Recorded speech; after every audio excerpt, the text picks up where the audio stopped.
Hi, this is Mary H. from What's Up With That.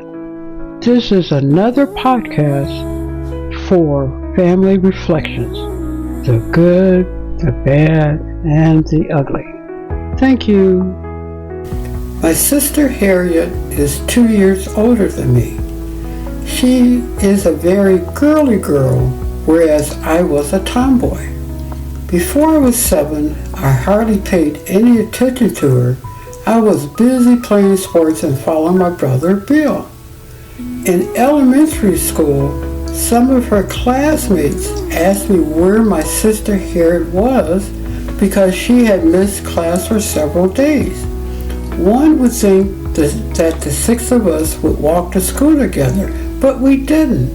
We each had our own separate friends and walked to school either with friends or separately by ourselves.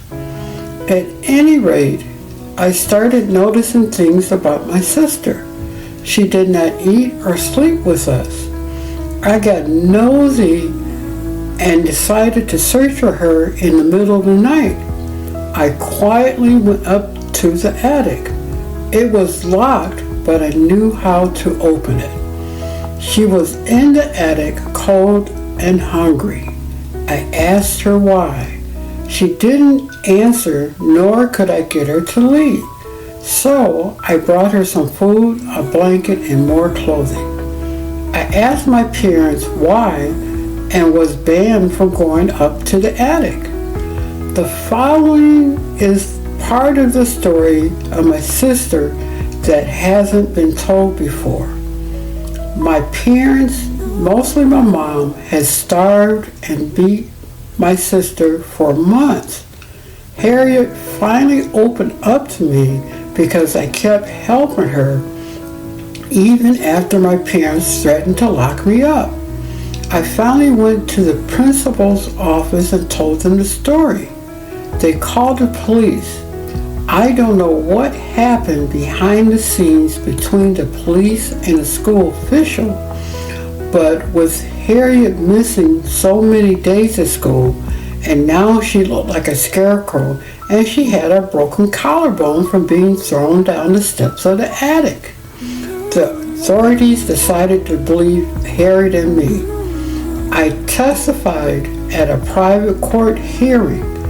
The police picked me up from the school without informing my parents. My sister was removed from the household when she was 9. This was unheard of in the mid-1950s. In today's world, my parents would have been arrested and we would have all been placed in foster care. I did not see my sister for 10 years. The system would not let me know where she was because I still lived with my parents, her abusers. My sister either loved me or hated me from that time on. When she loved me, we were very, very close. When she hated me, I gave her time. It was not her fault, and yes, I would do the same thing over again. She looked like a skeleton with some broken shoulders. No regrets. Currently, I have not talked to my sister in about 20 years. She has 3 daughters who are bright and very beautiful. She moved out of Michigan over 30 years ago. She has been married for over 40 years. She and her husband owned and ran a grocery store for years. After selling the store, they moved to a condo off the golf course in a different state. When Harriet lived in Michigan, my kids were 5 and 1. I would load them up on my bike and spend half or most of the day with my sister about 3 times a week. She is still my sister even when she stops talking to me. And yes, I used to get angry. It always abated as time went on. She is alive and doing her thing. She is my sister with all the good, the bad, and the ugly. All of my brothers claimed they knew nothing about what happened to Harriet. We even had a meeting with everyone there. We were grown adults at the time of the meeting. They claimed they did not know why she was removed from the household. How the hell could they be that stupid? We told them the whole story. These idiots and jackasses still claim they knew no knowledge of it.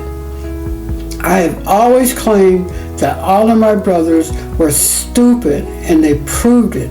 If you see any of my brothers, ask them why Harriet was removed from the house and placed in a youth home at the age of 9. Let's see what the idiots answer. That's all, folks. Thank you for today. Family Reflections, the Good, Bad, and Ugly is part of my What's Up With That series. You can find me and both my podcasts on YouTube, TikTok, Instagram, Apple Podcasts, along with other podcasting networks. Until next time, take care and enjoy your day.